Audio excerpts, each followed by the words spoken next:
spekulasi kan akhirnya berkembang ya, karena beliau diduga sebagai karungganya mantan Jampitsus ya.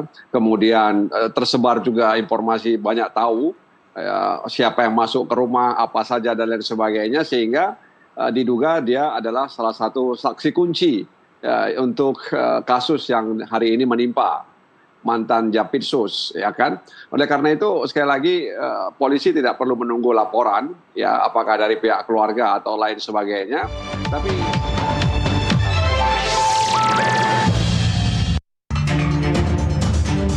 adanya dugaan ataupun berita meninggalnya seseorang yang dianggap tidak wajar. Nah, Polda Metro Jaya pasti akan mendalami informasi sekecil apapun, apalagi terkait tentang hilangnya nyawa seseorang.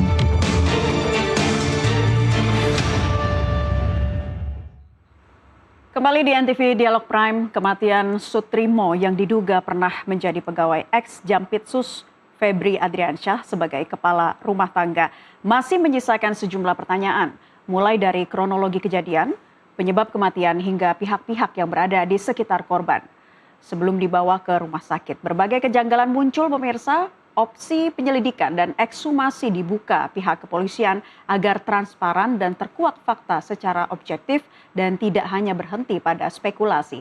Kita akan membahasnya bersama pakar psikologi forensik Reza Indragiri Amril, ada juga sosiolog kriminal yang juga dosen Purna UGM Suprapto, serta anggota Komisi 3 DPR RI Nasir Jamil. Kita sapa para narasumber. Selamat sore Mas Reza, Pak Suprapto, Bang Nasir. Selamat sore, Assalamualaikum. Ya, selamat sore. Waalaikumsalam. Saya ingin ke Pak Suprapto terlebih dahulu ya, dalam kasus kematian Sutrimo yang dianggap ada sejumlah kejanggalan di sini. Apa sih yang seharusnya diperhatikan oleh pihak kepolisian dalam rekonstruksi peristiwa secara utuh, dan kacamata Anda dari segi sosiolog kriminal?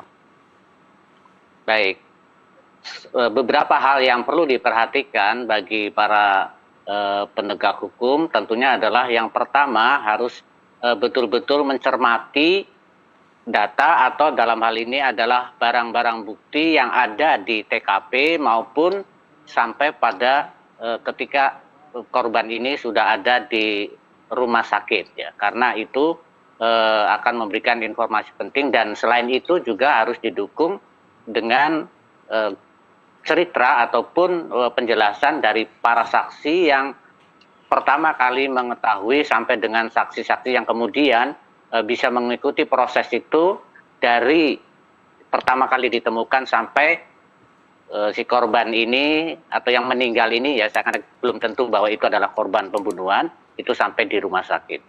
Demikian. Oke.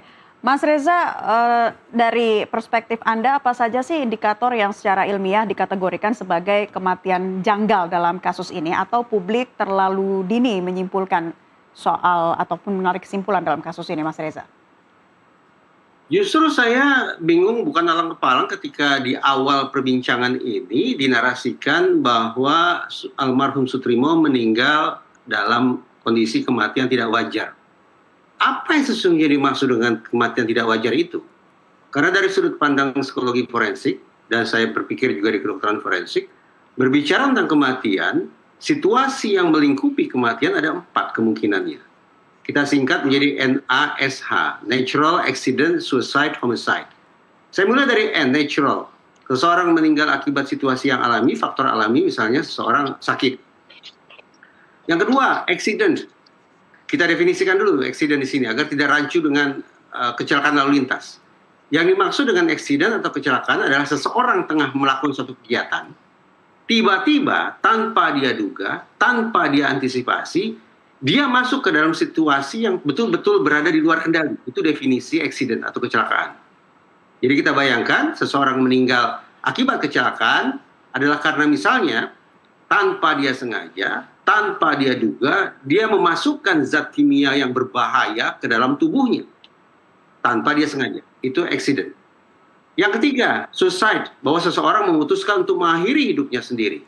Dan yang keempat, homicide. Seseorang kehilangan nyawa akibat perbuatan orang lain. Nah, ketika sekali lagi dikatakan bahwa almarhum Sutrimo meninggal dalam kondisi kematian tidak wajar, diksi kematian tidak wajar itu menggiring saya untuk berpikir bahwa ini berarti kematiannya bukan karena faktor alami atau natural. Tapi ada kemungkinan accident, ada kemungkinan suicide, ada kemungkinan homicide. Kita sisir lagi. Menurut saya, hitung-hitungan saya, tentu saja ini perlu diinvestigasi, kemungkinan suicide pun bisa dikesampingkan. Ya. Berarti ketika sekali lagi dikatakan bahwa almarhum Sutrino meninggal dalam kondisi kematian tidak wajar, tersisa dua kemungkinan, yaitu meninggal akibat kecelakaan ataukah meninggal akibat perbuatan orang lain. Dari dua kemungkinan yang tersisa ini, ada pidana di mana? Hanya satu, yaitu kemungkinan seseorang meninggal akibat perbuatan orang lain atau homicide. Nah, kalau almarhum Sutrimo dikatakan kematian tidak wajar dan ini bersangkut paut dengan pidana alias yang bersangkutan meninggal akibat perbuatan orang lain, maka relevan kerja kepolisian untuk menelusuri lebih jauh tentang sebab musabab, tentang keterkaitan meninggalnya almarhum dengan kemungkinan adanya kasus-kasus hukum lain, itu menjadi suatu hal yang relevan. Tapi kalau kemudian kematian tidak wajar itu dimaknai atau nantinya dikonkretkan lewat otopsi sebagai akibat kecelakaan, maka menurut saya tidak ada relevansinya kerja kepolisian karena itu bukan merupakan persoalan pidana. Oke, baik. Bang Nasir, tadi sudah dijelaskan ya oleh Mas Reza dan juga Pak Suprapto dari perspektifnya masing-masing sejumlah kemungkinan-kemungkinan yang terjadi. Bagaimana penyidik dapat menjamin pemeriksaan ini bisa berlangsung secara independen? Mengingat korban juga disebut pernah bekerja ya di lingkungan ex-pejabat Jampitsus yang saat ini menjadi tersangka.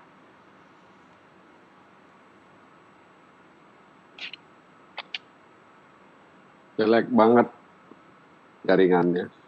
Nggak tahu nih siapa Bang yang- Nasir bisa mendengar suara saya? Iya dengar suaranya, tapi terputus-putus, Oke, Naila. baik. Saya ulangi ya. Tadi kan Tapi kita sudah.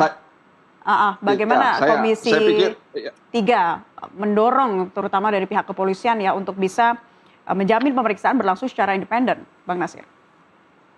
betul, jadi saya pikir polisi tidak perlu menunggu laporan, ya, tapi harus segera bertindak karena memang kalau saya perhatikan kematiannya itu seperti tidak wajar, ya, atau tidak alami sebagaimana yang disampaikan oleh saudara Reza tadi.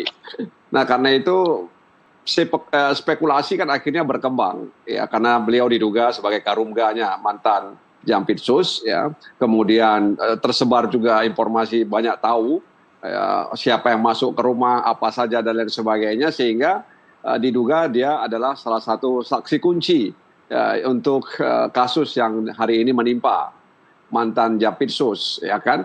Oleh karena itu sekali lagi polisi tidak perlu menunggu laporan, ya apakah dari pihak keluarga atau lain sebagainya, tapi segera mengambil sikap, mengambil tindakan untuk melakukan ya penyelidikan terkait dengan kematian tersebut. Apakah ada hubungannya dengan apa yang dia ketahui terkait dengan katakanlah sepak terjang mantan Jampitsus terkait dengan kasus yang hari ini melilitnya atau seperti apa. Jadi karena saya baca di berita, satu berita katanya polisi menunggu laporan. Saya pikir polisi tidak perlu menunggu laporan karena ini seperti drama sepertinya ya.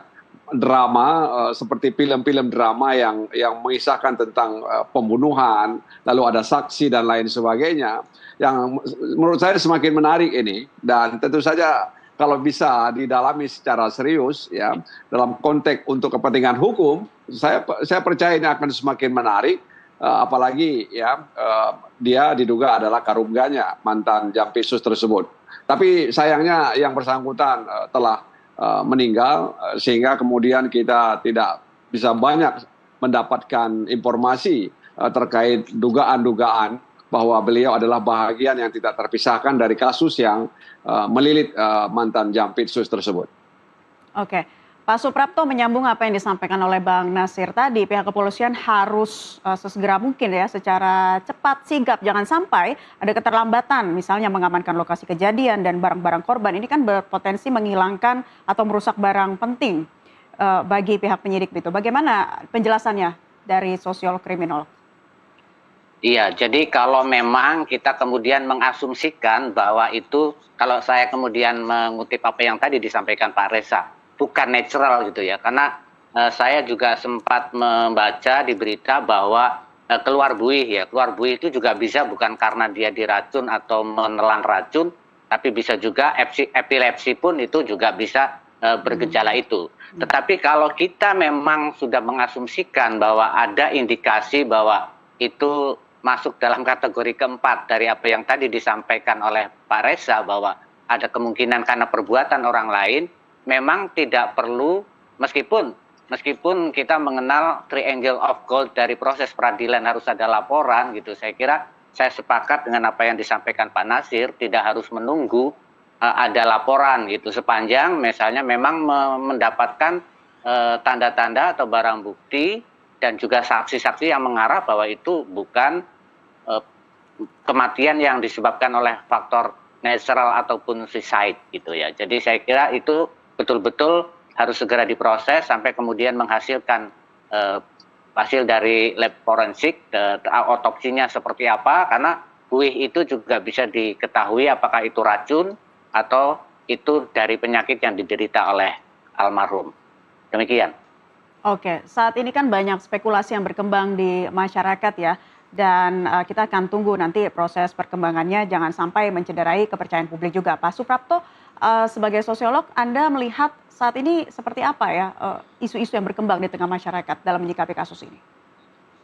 Ya, masyarakat memang karena kebetulan posisi Sutrimo ini atau almarhum ini pernah berada di menjadi kepala rumah tangga gitu ya di seseorang yang sedang kena kasus, lalu banyak spekulasi yang bermunculan dan menduga-duga jangan-jangan ini ada kaitannya dengan posisi dia sebelumnya gitu, dan itu makanya perlu juga ditelusuri betul gitu, bahwa katanya setelah dari rumah itu kan dia berada di Kebumen atau di kota mana saya lupa, kenapa tiba-tiba misalnya berada di daerah itu atau di tempat itu. Jadi saya kira itu, dan kemudian yang akan sangat membantu itu adalah apa yang ada di handphone dia gitu, karena biasanya semua peristiwa itu tidak akan tiba-tiba akan ada ancaman, ada peringatan, ada berbagai macam hal yang kemudian teror gitu ya, sehingga itu bisa dilacak dari